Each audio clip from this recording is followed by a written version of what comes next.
Hey everyone, Adrienne here, Indiana Backyard Gardener. I just wanted to start my spring planting series. This week is going to be the 18th of March. So these are going to be seeds that we can plant outside, because if you know anything about me, you know that I don't like to keep plants inside. I don't like to have a lot of things going on, like grow lights and all types of trays and things like that. And if that is you, then that is fine and more power to you. But I like to do things very simple, very easy. I don't like a lot of work involved. I don't like things that take up a lot of space or time or effort.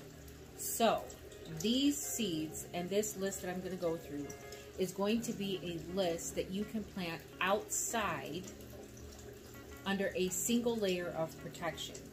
So your last frost date is very important in this equation. If your last frost date, I'm in zone 6A. So it used to be 5B, but I don't know if everyone's aware that they have since changed the zones, and now I have been moved up a zone to 6A. So that hasn't changed my last frost date by much, maybe a week, if that. I was normally planning, I normally plan around Mother's Day to put things out, even as much as a week later.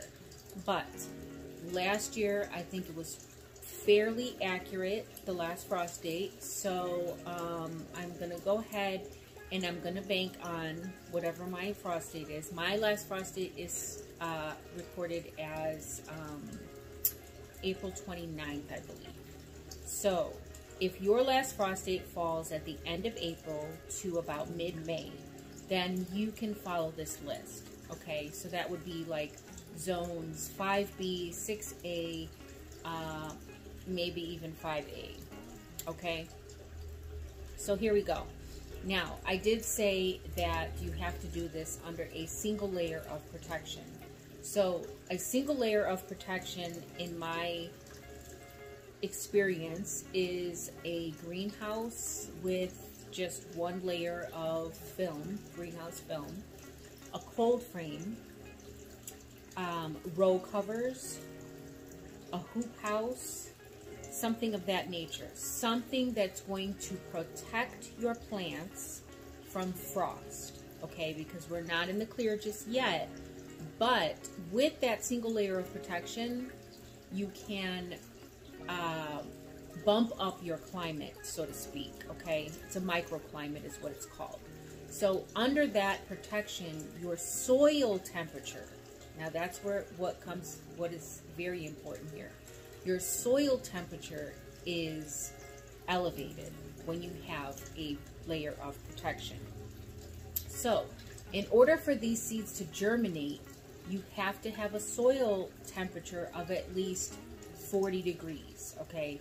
Between 40 and 50 degrees is ideal just for these seeds to germinate, okay? Now, some of these things can take a frost, some of these things can take a freeze, but we're talking about germination here, okay? We're talking about getting these seeds growing. And in order to do that, the soil temperature has to be at least 40 to 50 degrees. Now, that's not the temperature that the weatherman is telling you that it's outside. That's the actual temperature of the soil. So the way we cheat that is to use a layer of protection. So you can use like drop over greenhouses. Some people do winter sowing where they use milk jugs. Those are like mini greenhouses. That is a layer of protection. So let's get started with the list. Now I'm talking the week of March 18th.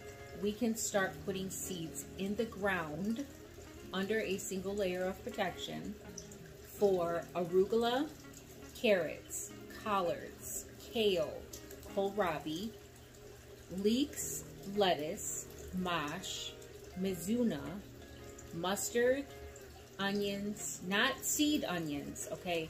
because we in this zone we don't have enough time to grow onion from seed now. So you have to do sets or transplants, and the same thing for leeks. You will have to do transplants. Okay. Parsley, peas, spinach, and now would be a good time to start potatoes. Mid-March is a great time to start potatoes, but potatoes are not frost tolerant. So once that green starts growing, you have to be prepared to keep them covered and protected. Okay, now with that list, there is a short list of things that we can start indoors to prepare to have transplants for outside. So there's a short list, and this is the only exception as far as I'm concerned, where I will start these seeds ahead of time and grow them indoors. So we have eggplant, we have mustard, and we have peppers, tomatillo, and tomatoes. Now mustard, I put mustard outside, but you can definitely start it indoors ahead of time. So that is the list, the short list of things that you can start indoors now. You can also still start some things like sage, oregano, Swiss chard, dill, some lettuces. Lettuce can actually be put outside as well under a single layer of protection. All right, guys, so that is the list for this week. I just wanted to share that with you guys and get you guys growing. And until next time, the more you know, the more you grow. Bye, guys.